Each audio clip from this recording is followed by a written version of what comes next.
YouTube channel na Saturday Vlogs dito sa Australia. Sunday ngayon, pupunta tayo dito sa Thornleigh. Ayan, sakto pala ako dito, yung welcome to Thornleigh. So yung Thornleigh na to, magkakatabi-tabi lang sila ng mga Hornsby, tama 'di ba? Basta sa pa-area na yun papuntang Hornsby. Pennant Hills, tama. So papunta tayo sa Thornleigh kasi naisip lang namin na pumunta sa Bunnings. Magtingin-tingin lang kami ng mga paninda doon. Bunnings naman ngayon ang naisipan namin na i-explore. Tapos after nun, tingnan namin kung pupunta kami sa Hornsby na mall. Pakita ko muna sa inyo yung lugar ng Thornleigh. Busy. Itong way na ito yung papunta rin sa Newcastle, di ba? Ang naisip sana namin ngayon, Bunnings na papunta sa yung katabi ng Costco, dun sa may Lidcombe, pero masyadong malayo. Ito, ang lapit lang nito eh. Parang mga 13 minutes lang siya. Galing sa may amin, kaya sabi ko dito na lang. Tsaka wala rin naman kaming bibilhin sa Costco. Minsan kasi pag wala kang target bilhin at pumunta ka sa Costco, mas lalo kang napapabili ng madami. Kasi kung ano-ano na lang makikita mong bilhin, di ba? So ngayon samahan nyo kami dito sa Bunnings. Magtingin tayo kung ano yung mga paninda. Masaya din magtingin sa Bunnings yung mga para siyang hardware. Hardware ba talaga siya? Ano bang classification niya? Hardware, mga Home Depot. Oo, hardware. Tapos yung may mga, minsan may mga display din sila ng mga yung pang interior din. So tingin tayo. At minsan may mga sale sila talaga. So tingin tayo. So ito na yung area niya. Parang magkakatabi sila mga parang industrial. Ano kaya ito? Crystal Central Park. Oh, parang magkakatabi parang sila ng mga industrial. Parang shops siya, no? Ito Kakaibang home kotse to, instead. Alin? Ayaw ano. Kakaiba Okay yung to, ano niya. Sakyan ni Lolo. Ito na yung Bunnings. Aba, may katabi para siyang McDo. Macas. So dito sa Australia, ang tawag nila sa McDonald's ay Macas. So yan, punta tayo dito sa Bunnings. Park lang tayo. Akala namin malaki itong Thornleigh na to, hindi naman pala masyadong malaki. Mas malaki pang Bunnings dito. Pero pwede na rin. Parang ano kaya yan? Ano yan? Para sa Dito sa pizza? Ay, tama, pizza. Parang para sa anong tawag dito? Sa pizza. Sa pugon. Mga silya. Paano siya nag-work? Paano siya nag-work? Siguro papasok yung lamok dun. Ganun? I mean, may pampaamoy ba or whatsoever? Bakit siya may hikayat pumasok dun? Lalagyan mo ba ng honey? Ganun? Pang lamok. Ito pang butiki. Saan? Ay, hindi. Ang dami. Insect trapper. Oh, Mga 129, mahal din siya, oh. MHC pa dito. Ito sarado. Ito yung mga pag may picnic kayo. Ito pala $44 bifold table. No, malaki din. Ito 14. Yan. Oo, ingat. Mabigat. Hindi naman ganun kabigat. $49. Ito, gusto mo ba ng slide? Magkano yung slide? $149. May slide ka na. Ito, ano to? Animal spike. Ito pala yung nilalagay, oh.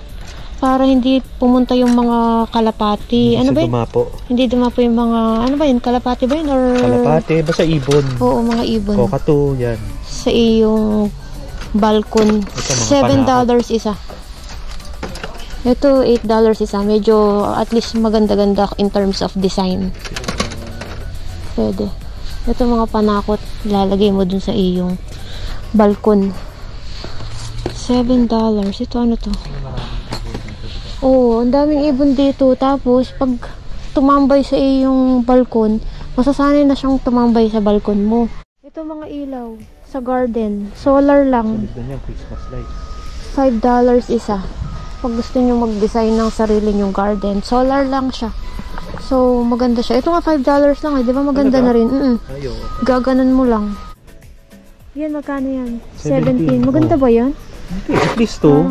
Hindi ko nagagandaan yung design. Tutusok mo, may angle ba? Pwede mo na-angle mo. matutok. Oo, pwede. Ang daming iba-ibang design. Gusto mo parang bolang kristal. $13. Ito pala mga Christmas light. Ang dami ng Christmas light. Ito, Pasko na. Pasko na. 40 to 18. Ang dami. LED lights. Ay kasi Halloween, no? Katakot. Dapat naka-uniform ng Dapat kulay. kita. Oo. Visible. Dapat visible sila. So yung mga ano man tawag sa Trabahador. oo. Ganyan. Tapos may requirement talaga na proper na shoot. Kailangan ganito eh. Pang-protect sa ankle. Hindi, sa Oh, steel to. steel to, tsaka ganito. Yung high cut na ganito, pang-protect sa ankle pag natisod. Yun yung requirement sa site. Ito, gusto mo hanso? Pag ginanon mo,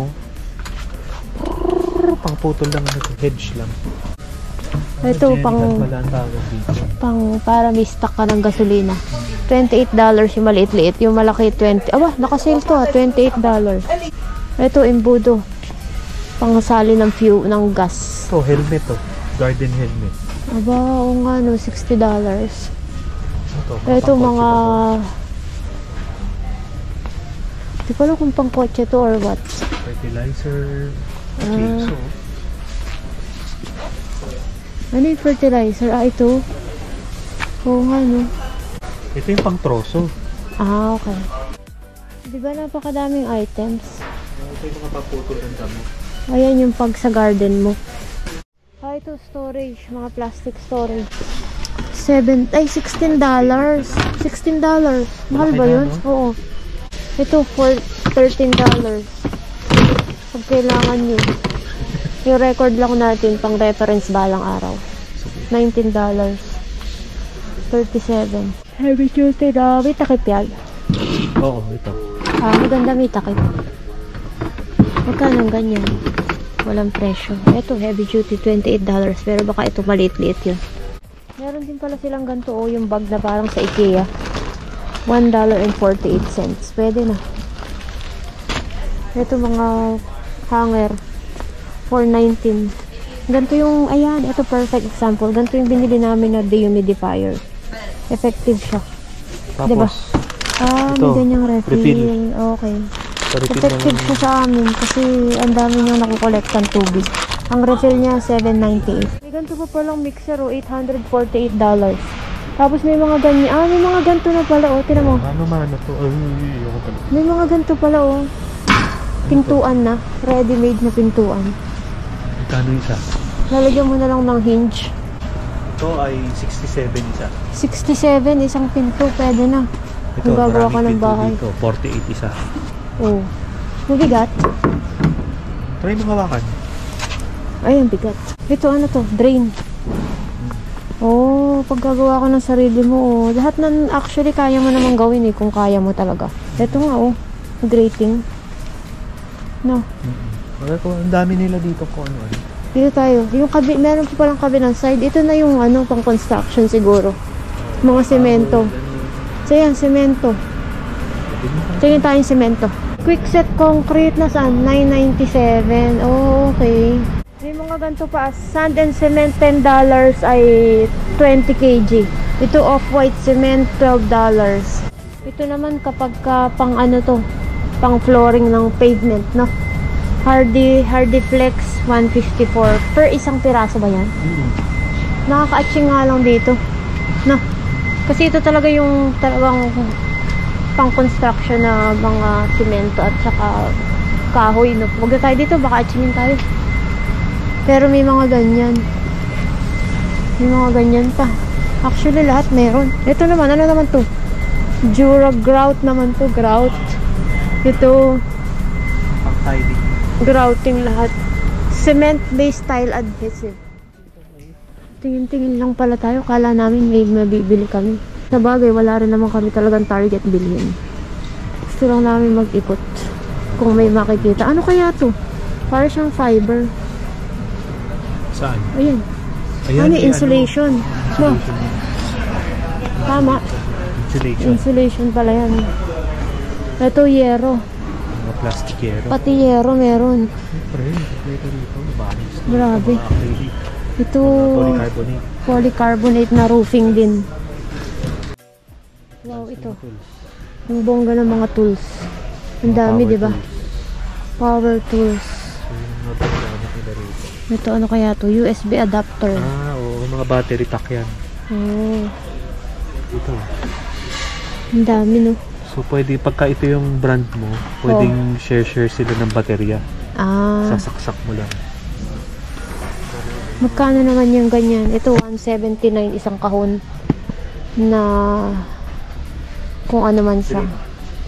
Ito, circular saw, 150. Ang dami. Kaaliw. Ito, hex set. Ano ba yung siya hex? Yung madaming ganito, no? Pang camping ba to? Ano kaya to? $11. Radyo lang. Ito, vacuum wet and dry. Cordless. Dami, no? Daming items.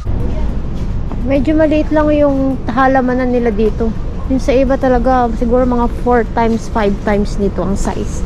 Ito yung mga paso. Pero maunti lang. Halaman.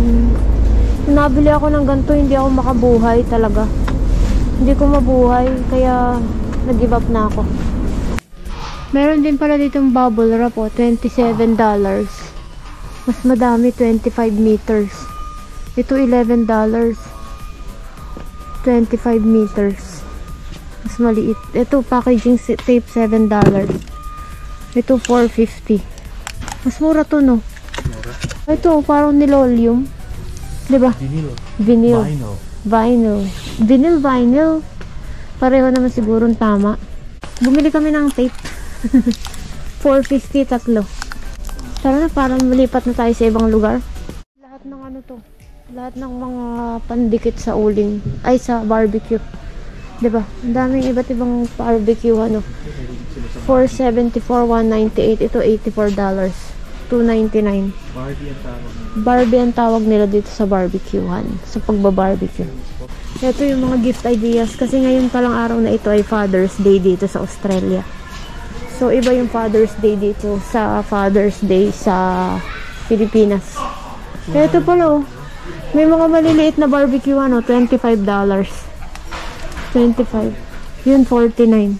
50. May ano, kalan, twin na. Pang camping. Ito, $19. Dalawa. Aba, okay din to, ah. Meron mga binhi, oh. Iba-iba yung presyo. $5 to $21. Kasi nga spring na, so tagtaniman na. Yan, so nandito na ulit kami sa sasakyan. Umikot lang kami saglit. 12:30 na, parang isang oras lang. Siguro mga ano lang tayo dun, mga 40 minutes, no? Parang mga 40 minutes lang kami dyan sa Bunnings. Okay, Nagtingin lang kami ng mga paninda, pero nakabili akong tape. Yun lang. Akala ko kasi malaki itong Thornleigh Bunnings, hindi pala siya napakalaki. Yung pinakamalaking Bunnings na nakita namin, yung sa Artarmon, kasi 2 floor. Ay, hindi pala. Malaki ba yung sa Artarmon? Hindi pala, no? Maliit lang din. Maliit pala yung sa Artarmon. Ang malaki palang Bunnings, yung doon sa sa Gladesville, ang laki nun. Ayun, 2 floor yun na Bunnings. Pati yung mga halamanan nila, sobrang lawak. Pati yung sa Bunnings sa Padstow, nandun pa kami nakatira dati, sobrang lawak din nun. Yung parang yung buong halamanan, napakadaming vase, parang ito lang, Bunnings lang na ito yun. Hindi naman, OA ako, mga kalahati nitong Bunnings na nandito, halamanan pa lang nung nasa Padstow. Ito, saktong size lang eh. Hindi siya yung napakalaki. Akala ko tuloy may mga sale doon sa... Minsan kasi sa mga gitna may mga sale. Akala ko may makikita ako. O yun lang. Pero overall okay naman, no? Okay na din. Okay na din. So ngayon nag-iisip pa kami ng pupuntahan. Saan ba tayo makapunta? Hindi ko pa alam kung gusto namin mag Hornsby o uuwi na lang. Hornsby tayo. O yan, sige, mag Hornsby na lang kami. Kasi may Tongli doon. Total wala na rin kaming wala na kaming mga suka. Tsaka ano pa ba, parang may mga kulang-kulang na tayo, no? Suka toyo, wala na kami. So bili kami sa Hornsby, sa Tongli. Tapos may Kmart din doon. Tingin tayo. Minsan alam nyo, minsan yung iba-ibang Kmart na tindahan, iba-iba rin yung mga tinda. Tsaka mas may stock sa ibang tindahan kesa sa iba, no? Parang ganun. Hindi ko lang alam kung dahil sa location, pero kunwari sa Katumba, iba. Sa Kutara, iba. Parang ganun. O baka dahil nga sa mga tao. Anyway, punta na tayo sa Hornsby Westfield. 10 minutes lang galing dito. Ito sa tabi ng Bunnings Thornley, merong Kennards. Tapos ito pala, Ibis Hotel. May Ibis Hotel pala dito, oh. Ganyan lang yung Ibis, isa-isang square na ganyan. Para siyang budget hotel, pero okay naman siya kung pang kunwari yung stopover mo sa iyong long drive, okay siya. So ngayon punta tayo sa Westfield Hornsby. Yung lugar na to, Normanhurst.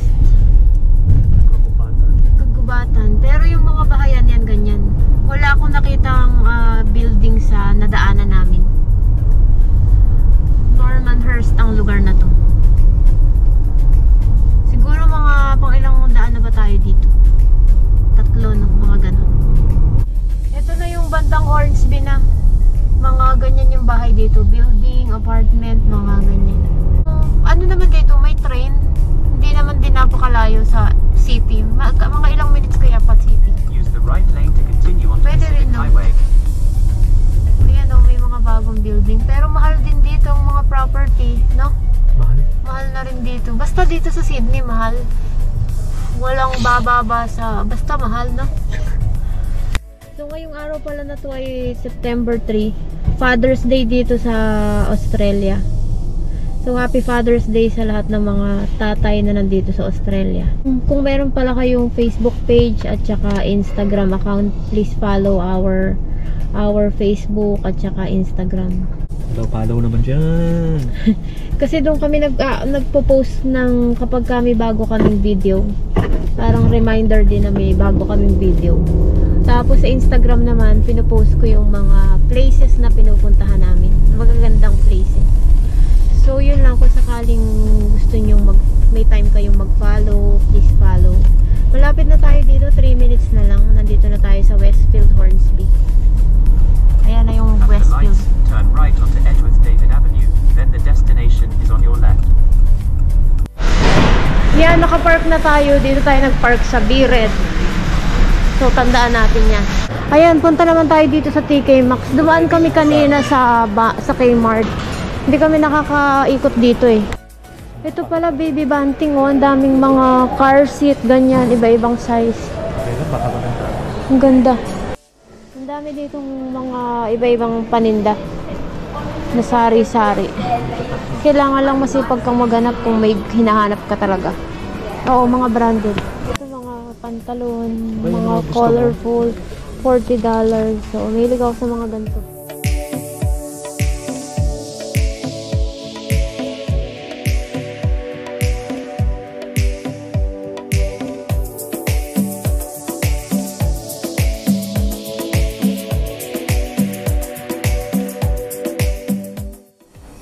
Ito hindi natin nalakaran. Oo, ito yung taas na part ng mall. Dati nasa baba lang kami, mga puro grocery. Ayan o, ganyan na yung mga tinda. Doon pala ang food court sa taas. Okay. Gusto mo? Tara. Punta tayo sa food court. Mas production sila dito ah. Wow, mukhang masarap, no?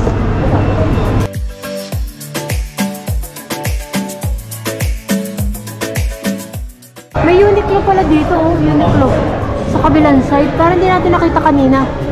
Nandito siya sa building na to. Tama. Tara. Ito yung kabilang wing ng Hornsby Westfield. Dito pala sa baba, marami pa. No? Madami pa pala. Doon lang tayo lagi sa kabila eh. Sa baba? Sa kabilang side. Letter L kasi siya. Ito David Jones. GB Hi-Fi.